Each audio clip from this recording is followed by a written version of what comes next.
Ini saya bakal bahas terkait adanya banner baru ya, yang pengganti dari Kaneki Combat Outfit.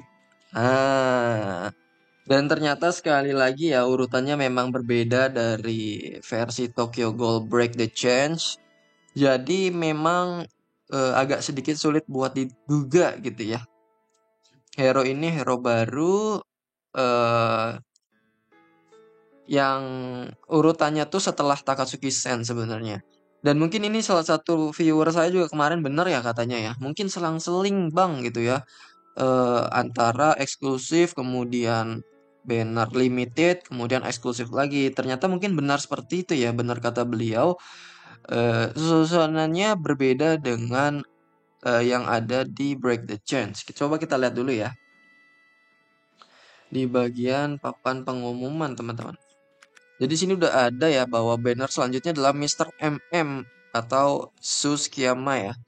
Jadi ini akan ada di minggu depan yang akan meningkatkan probability sekaligus banner baru. Dan di video ini saya bakal bahas pasif dan skillnya ya untuk Mr. MM ini. Karena ini adalah hero baru yang kegunaannya tuh sama kayak Ayato Tanabata. Kalau kalian tahu Ayato Tanabata itu untuk hero asis. Jadi dia punya pasif yang bisa ngasih ke hero utama. Itu adalah kegunaan dari Mr. MM. Kemudian ini juga ada Carnival ya. Carnivalnya Ayato ya, udah saya bahas. Ini Kuremado cuman event yang ini. Nah, coba kita lihat lagi untuk kalender eventnya ya. Siapa tahu ada event-event lainnya. Selain dari gacha Mr. MM, teman-teman. Nah, ini ada ini Combat Fit sampai hari Selasa, berarti hari Rabu nanti diganti sama Mr. MM nih. Gila. Kemudian nanti ada ini limited coin limitednya sih tadi ya ke Kuremado dia sampai hari Sabtu lama juga ya. Kemudian ada setengah stamina ya sampai hari Sabtu juga. Dan juga Carnival ini adalah Ayato nanti hari Senin besok keluar bannernya.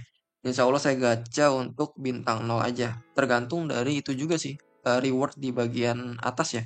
Kalau rewardnya bagus saya bakal gacha bintang 0. Kalau rewardnya kurang bagus saya masih pikir-pikir lagi sejujurnya kalau Carnival non fraksi itu ya.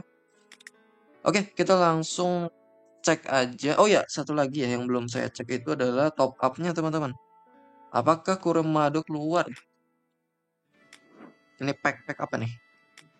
Oh ini kayaknya nggak ada lagi ya.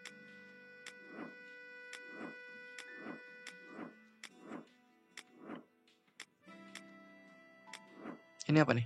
Oh iya, masih ini. Besok nih ya. Besok 2 hari lagi. 2 hari lagi kita lihat apakah dia udah tak terasa ya udah 77 hari. Besok kita lihat apakah ada Kuremado di situ karena kemungkinannya kecil banget dia dijadikan banner gitu ya. Oke, kita langsung beralih ke Break the Chance buat bahas pasif dan skillnya teman-teman. 1, 2, 3 ya kita bakal coba lihat untuk pasif dan skill dari Mr. MM Sukiyama. Kira-kira dia tuh fraksinya apa sih gitu ya dan pasifnya seperti apa kita coba lihat ya. Langsung aja deh ke non organisasi teman-teman. Ah, ini adalah Mr. MM ya. Jadi dia non organisasi. Kita dengerin suaranya nih.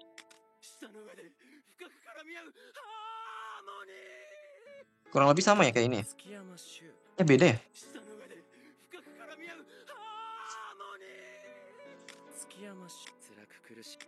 Kalau ini lebih kalem ya. Oke.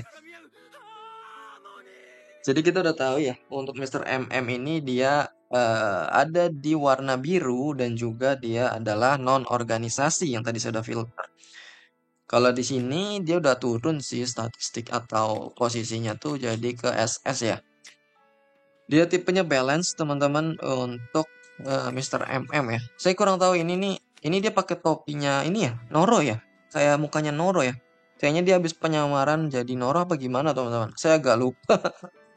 Kalau nggak salah ini dia tuh setelah kekalahan sama Kaneki atau sama siapa gitu terus dia bangkit tiba-tiba punya kekuatan yang sangat besar. Ini adalah versi dari Tsukiyama Su. Dia speed dan juga tag-nya adalah non organisasi. Nah, kita lihat ya pasif sama skillnya. Dia skillnya itu adalah memberikan dirinya sendiri elegan selama turn. Berarti ini buff ya. Memberikan dia buff elegan. Gunanya tuh apa? Gunanya ketika darah dia di atas 50%, maka attack dia akan meningkat 15%. Dan juga lifesteal-nya 10% ya. Jadi intinya dia bakal lebih sakit dan juga lebih banyak nyedot darah ketika dia darahnya di atas 50%. Kemudian dia bakal memberikan Boiling Blood yang sama dengan 420% dari attack dia kepada single target. Jadi kepada satu musuh ya, serangannya adalah satu musuh. Boiling Bolt adalah ketika melakukan damage, maka akan meningkatkan koefisien dia skillnya sebesar 100% dari berdasarkan lifesteal rate dia. Jadi dianya bakal bermain lifesteal nih teman-teman. Karena kita tahu sendiri ya, mungkin di beberapa match itu sudah keluar ya, misalkan dari yang anak tangga itu ya, anak tangga dari non organisasi atau Anteiku tuh biasanya udah keluar nih, yang Shu Sukiyama MM. Dia tuh lifestyle-nya kencang banget kan di sana ya. Nah ini juga sama, karena hero aslinya tuh punya lifestyle yang kencang dan juga katanya dari skillnya tuh bakal dinaikin berdasarkan lifestyle dia. Ya, nih kita lihat basic stat lifestyle dia 4,5%. Ya, dia lebih besar sih untuk lifestyle-nya dari hero-hero biasa ya. Padahal limitnya sama ya, limit 0 ya. Dia memang lifestyle lebih tinggi daripada hero-hero biasanya. Nah, ini untuk pasifnya teman-teman kita lihat ya. Karena dia tuh berguna banget di bagian assist, tapi nggak yang penting-penting banget. Jadi kalian bisa skip basically. Coba kita lihat ya. Ketika battle dimulai, dia bakal mendapatkan Blood Pool. Blood Pool ini apa? Akan meningkatkan HP related dia. Jadi ada HP, ada regen, ada lain sebagainya ya. 10%. Dan ketika dia memberikan damage dan melakukan lifesteal, 100% dari lifesteal ini akan dikirimkan sebagai blood pool ya. Jadi ini juga bakal terakumulasi bukan 10% aja, tergantung lifestealnya nih. Nanti ketika dia misalkan lifestealnya adalah 5% misalkan, berarti nanti HP relatednya bakal jadi 15% teman-teman. Itu alasan kenapa dia semakin memberikan damage semakin besar dia HP relatednya nanti. Nah, nanti ketika darah dia penuh, jika dia darahnya penuh masih 100% gitu ya, dia bakal mendapatkan double dan melakukan pengisian terhadap blood pool-nya juga. Wah, berarti nanti dia damage-nya double, lifesteal-nya juga double ya ketika darahnya penuh. Sebenarnya kalau darahnya penuh, lifesteal nggak terlalu butuh, tapi yang dibutuhkan adalah koefisien damage-nya ya. Dia bakal lebih sakit ketika darahnya masih penuh. Catatan darahnya masih penuh ya. Kalau berkurang sedikit aja, berarti efek double sama blood pool-nya ini nggak terlalu aktif di bagian ini ketika darah dia full. Nah, storage limit untuk blood pool adalah 30%. Jadi ini memang maksimumnya adalah 30%. Tadi saya bilang ya penambahan 5% jadi 15% dari yang ketika dia memberikan damage. Itu maksimumnya adalah 30%. Nggak bisa sampai 100% teman-teman. Nah, ketika blood pool-nya ini full atau mencapai 30%, dia bakal dapat bloodthirsty. Nah, kalau dia 30% gitu ya atau full katanya, thirsty ini adalah efek tambahannya. Ketika dia memberikan damage, dia bakal memberikan damage tambahan sebesar 15% dari max HP dia. Karena tadi ya, karena memang darahnya full juga di-push sama dengan peningkatan damage 15% dari max HP dia. Dan memberikan target ini 15% damage max HP reduction, artinya penurunan max HP sebesar 15% selama satu turn. Jadi darah musuh itu nanti bakal berkurang maksimumnya sebesar 15%. Nah, di bintang satunya nih ya. Di bintang 3 sebenarnya adanya untuk ini kan logonya adalah logo assist ya. Jadi untuk meningkatkan atau mendapatkan pasif dari assist. Nah, untuk bintang satunya setiap 5% dari HP kamu yang hilang, jadi semakin dia sekarat gitu ya, akan semakin kecil damage yang diterimanya, 6% sampai 60%. Jadi misalkan dia darahnya tinggal setengah. Setengah itu kan 50% ya, 50%. Artinya dia dapat 6% dikali kelipatan 5, yaitu 50% adalah kelipatannya 10 kali. Otomatis dia kalau darahnya di bawah 50% gitu ya, itu dapat pengurangan damage sampai dengan 60%, gitu. 60% pengurangan damage-nya kalau dia tinggal di bawah 50% gitu ya. Jadi ini bagus ya untuk ketahanan sendiri. Nah, ketika dia menerima damage, dia bakal menghapus semua debuff dan memberikan dia lifesteal sebesar 10% untuk satu turn. Dapat ditumpuk sampai 3 kali ya, tergantung dia terkena damage-nya. Makanya dia tuh semakin sering di damage, dia semakin gede lifesteal-nya. Bisa berkembang sampai 30%. Nah, untuk di bintang 2, dia akan memberikan weak kepada musuh dan akan meningkatkan 10% attack dia.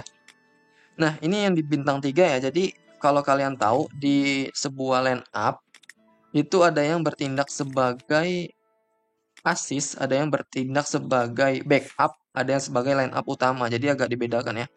Ini backup, hero-hero backup ini yang aktif kayak Tanabata, kemudian Mado Kureo yang belum rilis, kemudian Naki itu aktifnya di backup. Nah, beda sama kayak Susukiyama. Jadi Susukiyama ini aktif ketika dia dijadikan sini assist, tapi dengan catatan tadi ya bintang 3 yang ada logo tangannya. Jadi nanti pasif dari bintang 3-nya itu akan diberikan kepada si Takehirako gitu ya, kalau dia dipakai di assist-nya Take gitu ya. Oke, kita lihat kira-kira pasif apa yang bisa diberikan oleh Susukiyama ketika dia di bintang 3, teman-teman. Nah, ini adalah pasifnya ya. Jadi nanti kalau jadi battle, dia masuk ke line up, dia dapat ini juga nih. Dapat HP related stat sebesar 15%. Tapi kalau dia masuk ke assist, dia juga bakal dapat Takehirakonya itu bakal dapat ini juga nih.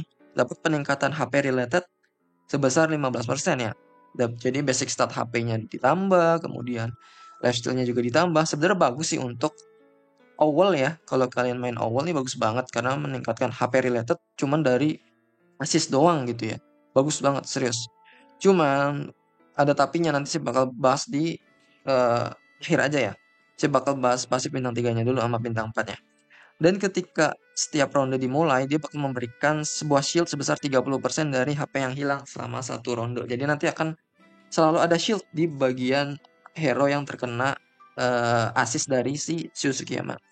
Nah, di bintang 4 dia bakal memberikan burst dan memberikan damage deal peningkatan sebesar 10%.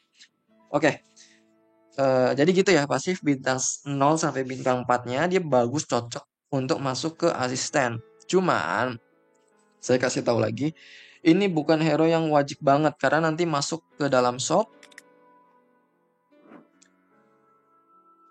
Ke dalam shop dia juga dapat. Dan satu hal lagi, dia tuh nggak begitu kepake di line up utama, baik sebagai backup maupun sebagai line up utama. Jadi dia kepakainya memang spesialis dari assist, teman-teman. Spesialis dari assist. Nah, ini ada Susukiyama ya. Jadi kalian bisa ngambil juga dari sini sebenarnya dupe-nya. Kalau saya saran pribadi sih, kalau kalian Aogiri skip, kalau kalian Shishigi juga skip ya, karena Shishigi main defense, Aogiri main attack. Kalau kalian main Anteku masih bisa dipertimbangkan buat di gacha. Cuman sekali lagi, ini adalah hero yang tidak terlalu wajib banget gitu ya. Jadi bisa kalian skip untuk fraksi Shishigi dan juga Aogiri basically. Dia memang bagus banget sih untuk awal ya. Saya juga nggak bisa mengatakan ini buruk untuk awal karena memang dari segi passive skill dari bintang 3 dari assessment ini benar-benar bagus untuk awal meningkatkan HP related ya. Tapi kalau kalian pun apa namanya antiku gitu ya, ini bisa di skip sebenarnya. Bisa di skip, siapa tahu nanti sebentar lagi ada toka yang merah ya.